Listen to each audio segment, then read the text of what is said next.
అనకాపల్లి జిల్లా అచ్యుతాపురం మండలం మడుతూరు గ్రామంలో 827 ఏళ్ల నాటి పురాతన శివాలయం వెలుగులోకి వచ్చింది. అయితే ఈ శివాలయంలో ఎన్నో ఏళ్లుగా నిత్యం పూజలు చేస్తున్నప్పటికీ ఈ ఆలయ విశిష్టత ఇటీవలే బయటపడింది. భువనేశ్వర్కు చెందిన Indian national trust for art and cultural heritage ప్రతినిధుల బృందం ఇటీవలి ఆంధ్రప్రదేశ్లో చరిత్రాత్మకమైన కళింగ ప్రదేశాల జాబితా తయారీకి చేసిన పరిశోధనల్లో కళింగుల కాలంలోనే ఈ ఆలయ నిర్మాణం చేపట్టినట్లు వెలుగులోకి వచ్చింది. ఆలయం మీద ఉన్న శిలాశాసనం స్వామివారి ముందు తూర్పు గంగరాజు వంశచిహ్నంగా ఉండే ఎద్దును శిలాశాసనంపై ముద్రించి ఉండడం, దానిపై ఉన్న లిపిని బట్టి ఈ ఆలయం కళింగుల కాలంలోనే నిర్మించినట్లు వారు నిర్ధారణకు వచ్చారు. ఈ ఆలయం రాజరాజు కాలంలో సీతమ్మశెట్టి కుమారులు పోలిశెట్టి, పోటిశెట్టి, భూమిశెట్టి నిర్మించారని, ఆలయ దీప ధూప నైవేద్యాల కోసం కొంత భూమిని ఆలయానికి దానం చేసినట్లు తెలుస్తోంది. తూర్పు గంగరాజ వంశం చిహ్నమైన ఎద్దులను శాసనంపై ముద్రించడం ద్వారా కళింగుల కాలం నాటిదని నిర్ధారించారు.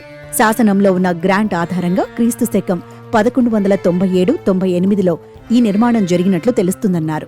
ఇంతటి పురాతనమైన ఆలయాన్ని ప్రభుత్వం అభివృద్ధి చేయాలని స్థానికులు కోరుతున్నారు. ఎంతో మహిమ కలిగిన శివాలయానికి నిత్యం ఎంతో మంది భక్తులు వచ్చి స్వామివారిని దర్శించుకుంటున్నారని తెలిపారు.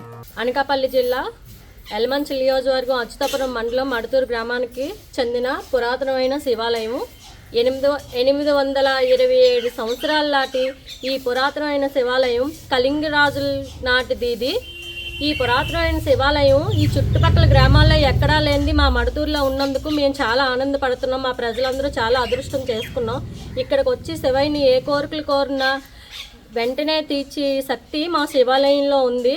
కావున ఇది శిథిలావదలం అయింది కాబట్టి, ఇప్పుడు వెలుగులోకి వచ్చింది కాబట్టి కంపల్సరిగా కూడా ఈ కూటమి ప్రభుత్వం మా గ్రామం పైన దృష్టి పెట్టి మా ఎలమంచి నియోజకవర్గం ఎమ్మెల్యే అయిన సుందర విజయ్ కుమార్ గారు మన కూటమి ప్రభుత్వానికి, మన చంద్రబాబు నాయుడు గారికి, మన డిప్యూటీ సీఎం అయిన మన పవన్ కళ్యాణ్ గారి దృష్టికి తీసుకువెళ్ళి ఈ శిథిలావదలమైన శివాలయాన్ని పునరుద్ధరణ చేయాలని కోరుకుంటూ ఈ గ్రామస్తురాలుగా నేను ఒకటే కోరుకుంటున్నాను, మా శివాలయాన్ని బాగు చేయండి.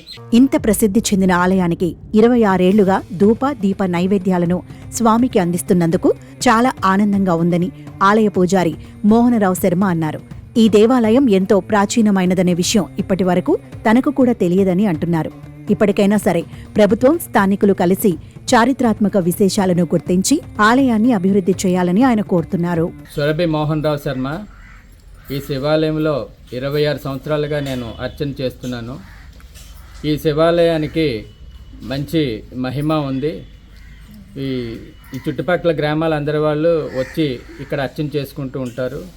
కాబట్టి 827 సంవత్సరాలు కళింగరాజుల కాలంలో వెలిసిందన్న సంగతి మాకు ఈ మధ్యనే తెలిసి మేమెంతో సంతోషిస్తున్నాము. ఇంతవరకు మాకు ఈ విశేషం తెలియనందుకు కూడా మేము చాలా ఆనందిస్తున్నాము.